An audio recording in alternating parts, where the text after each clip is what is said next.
Saya berdiri karena ada kesempatan berdiri. Sudah lama duduk ya di. Tak kira aku udah lama nggak berdiri. Sudah lama duduk. Bener nih lama dah. Kemudian yang kedua saya mohon maaf barangkali ada teman yang non muslim karena tadi dikatakan oleh Kak Siono, Pak Siono halal bihalal itu kan tradisi orang Islam di Indonesia, jadi nanti bahan-bahannya juga dari Islam.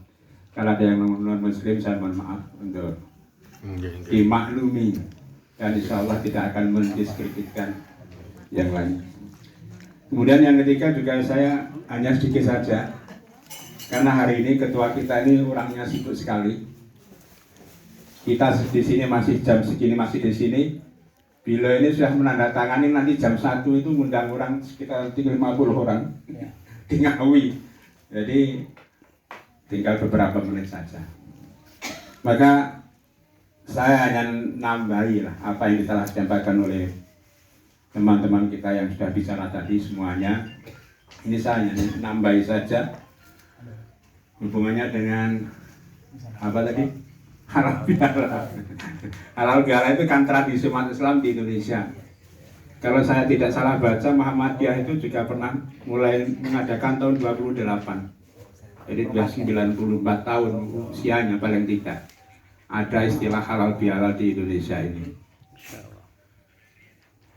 Dan halal bihalal itu berkaitan dengan ibadah orang Islam atau dikaitkan dengan ibadah orang Islam, yaitu puasa Ramadan. Dengan kita tahu pada ayat 183 Al-Baqarah itu tujuan orang berpuasa agar la'alakum tattaqun, kalian bertakwa, artinya bertambah ketakwaannya. Sebelum puasa sudah bertakwa tapi masih kelas 1 mungkin ya. Setelah berpuasa mudah-mudahan kelas 2. Terus tambah tahun selalu puasa bulan Ramadan. Ini diharapkan taubatun an taubat setingkat demi setingkat itu bisa naik begitu. Kira-kira Allah mengendaki begitu. Termasuk kita di kategori mudah-mudahan. Maka Bapak sekalian, pada kesempatan ini mari kita mengingat kembali. Kalau kita diinginkan oleh Allah agar kita bertakwa, kemudian apa sih yang harus kita perhatikan? La'alakum tattaqun ini apa yang harus kita perhatikan? Mungkin Bapak Ibu dari para penyampai yang lain atau dari kiai-kiai atau dari ustadz-ustadz. Kalau saya ini bukan kiai, bukan ustadz ya. Kebetulan oleh Kak Istoyan ditunjuk gitu. Mungkin sudah banyak hal-hal yang kita dengar, kita serap, mungkin kita jadikan bahan pertimbangan untuk meningkatkan diri kita masing-masing. Pada kesempatan ini akan kami sampaikan juga agar takwa kita itu meningkat. Mari kita perhatikan pada akhir ayat 155. Kalau tadi 185, tadi 183. La'alakum tattaqun. Ini di akhir suara ayat 185. A'udzubillahi minasyaitonir rajim wa litukmilul iddata wa litukabbirullaha 'ala ma hadakum la'alakum tashkurun. Dan adalah kalian sempurnakan hitungan puasa itu. Wa litukmilul iddata. Jadi kalau kemarin yang mulai puasa hari Muhammadiyah itu 30 hari, yang hari Pemerintah Taufik itu kan nasional Komas, Mas Komas itu 29 hari. Tapi diakhiri bersamaan hari rayanya dari Senin bersama-sama. Ya mudah-mudahan semuanya menjadi sempurna lah mereka dan kita. Itu alhamdulillah sudah kita sempurnakan. Walitukmilul iddata. Kemudian walitukabbirullah. Dan hendaklah kalian mengagungkan Allah, bertakbir. Kita diperintahkan oleh Allah supaya bertakbir, mengagungkan Allah. Nah ini hanya satu itu nanti saya sampaikan. Kita diperintahkan setelah kita menyempurnakan sholat, menyempurnakan puasa kita diperintahkan Allah untuk bertakbir. Wala tukabbirullaha 'ala ma hadakum, sebagaimana yang Allah telah menunjukkan kepada kalian. Yang kita kenal dan menjadi tradisi para sahabat, kalau takbir itu ada 3 kalimat yang penting. Yang pertama, Allahu Akbar. Yang kedua, la ilaha illallah. Yang ketiga, alhamdulillah atau walillahil hamd. Allahu Akbar itu Allah Maha Besar. La ilaha illallah itu tidak ada sesembahan selain Allah. Kalau Pak Anwar itu mungkin kenal, sering dulu dengar pegawan kita ini waktu di KUA, kalau Mbah Mudin itu menerjemahkan asyhadu an la ilaha illallah kula nekseni satuhunipun wonten pangeran ingkang kula sembah. Nah, yang saya sembah illallah salentunipun Allah. Tidak ada sembahan selain Allah. Dan yang ketiga walillahil hamd. Dan bagi Allah lah segala puji. Ada 3 hal ini. Mari kita sedikit Allahu Akbar, Allah Maha Besar. Mungkin pada waktu puasa kita sudah berusaha sungguh-sungguh menahan makan, menahan minum, menahan seksualitas, menahan nafsu kita, menahan lisan kita, menahan mata kita untuk bisa selalu melakukan yang terbaik. Bahkan ditambah dengan pada akhir bulan Ramadan ada iktikaf, bermeditasi, bermawas diri, mengadakan introspeksi diri pada waktu iktikaf itu. Kita muhasabah istilahnya, muhasabah, menghitung-hitung diri, sudah sampai di mana kebaikan saya, apa salah-salah saya. Ini insya Allah sudah kita lakukan dengan sebaik-baiknya. Kemudian tumbuh rasa yang lebih dalam lagi mengagungkan Allah. Keyakinan kita tentang Allah itu Maha Besar, itu mestinya dan insya Allah itu lebih mantap lagi. Kalau kita sudah mengatakan Allah Maha Besar dan kita yakini dengan seyakin-yakinnya, diresapi dengan yang sedalam-dalamnya, ini mudah-mudahan dan insya Allah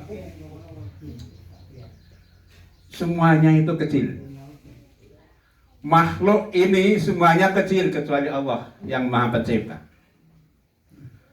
Makhluk Allah ya pada yang berupa malaikat, jin, manusia, benda-benda mati lebih-lebih, itu semuanya kecil. Yang Maha Besar itu Allah.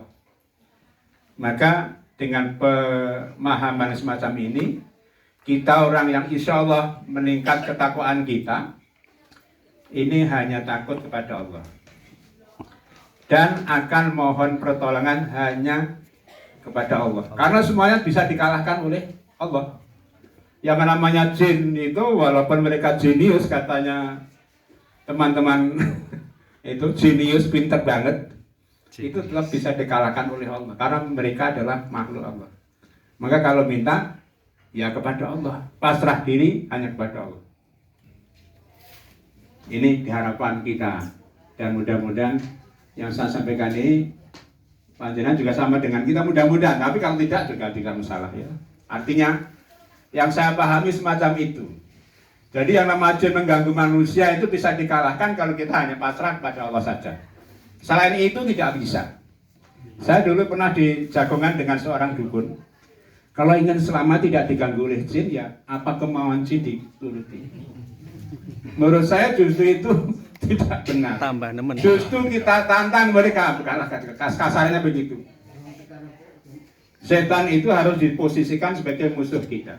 Inna syaitana lakum aduun. Sesungguhnya setan itu adalah musuh, fattakhidhuhu aduwa. Maka jadikanlah dia, posisikanlah dia sebagai musuh juga. Jangan dijadikan sebagai teman. Maaf, tahun 96 saya pernah kemah di lapangan sini dengan anak-anak SMP.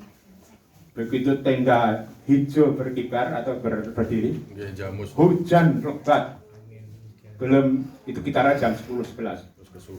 Sampai zuhur belum reda, asar belum reda, maghrib belum reda.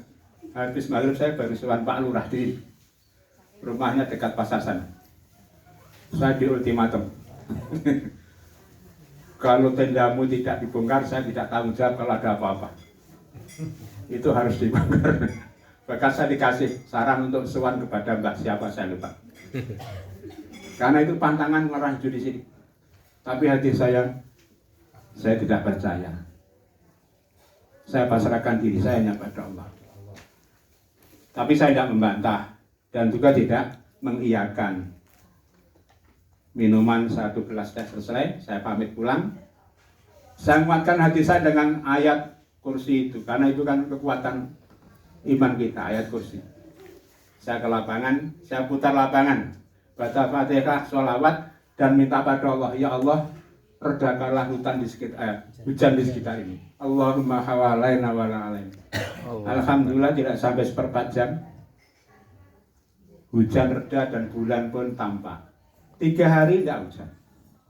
Saya makin yakin bahwa Allah itu yang mengatur hujan. Saya makin yakin bahwa jin itu semuanya kalah dengan hujan.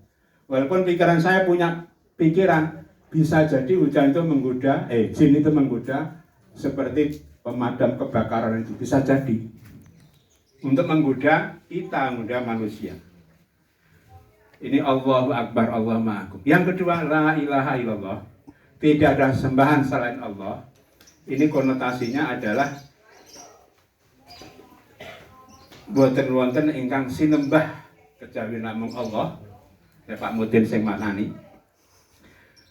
Menyembah itu artinya taat. Taat, ketaatan pada Allah. Tidak ada ketaatan kecuali hanya pada Allah saja.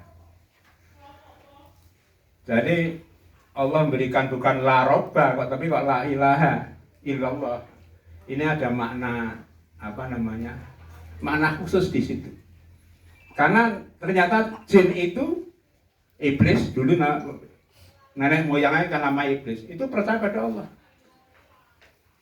Bahkan waktu diperintah oleh Allah bersujud pada Adam, tidak mau. Ditanya oleh Allah, kenapa kamu tidak sujud? Jawabnya iblis, ana khairum minhu, khalaqtani min nar wa khalaqtahu min tin. Ya Tuhan, saya ini lebih bagus daripada Adam. Engkau ciptakan aku dari api dan engkau ciptakan Adam dari tanah. Ini iblis.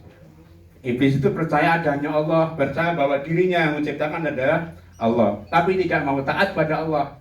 Maka dikatakan aba wastakbara wa kana minal kafirin.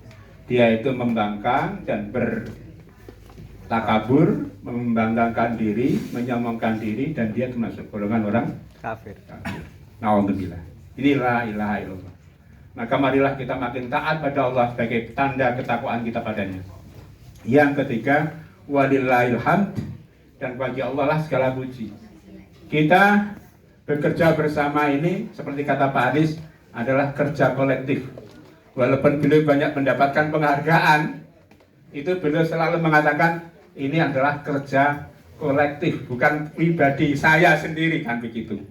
Itu memang begitu hakikatnya kita hidup di dunia ini. Kita tidak bisa bergerak sendiri, kita tidak bisa melakukan sendiri. Lebih-lebih saya tidak bisa apa-apa. Saya selalu mengatakan saya tidak bisa apa-apa, tapi nek bantu didik-didik ya bisa. Saya dengan istri saya kalah kok. Ngomongin orang itu lebih pintar istri saya. Ngajak orang itu di kampung, ya, lebih pintar istri daripada saya. Saya ini maluan apa gitu, gimana? Nggak, rikuan gitu loh, rikuan ya. Kok nggak enak gitu rasanya. Tapi istri saya nggak itu. Ngajak orang itu ya kita tanpa dipikir itu. Maka saya ajak ke sini tadi. Kok ada pikiran ya? Tapi kalau saya kok iwuh.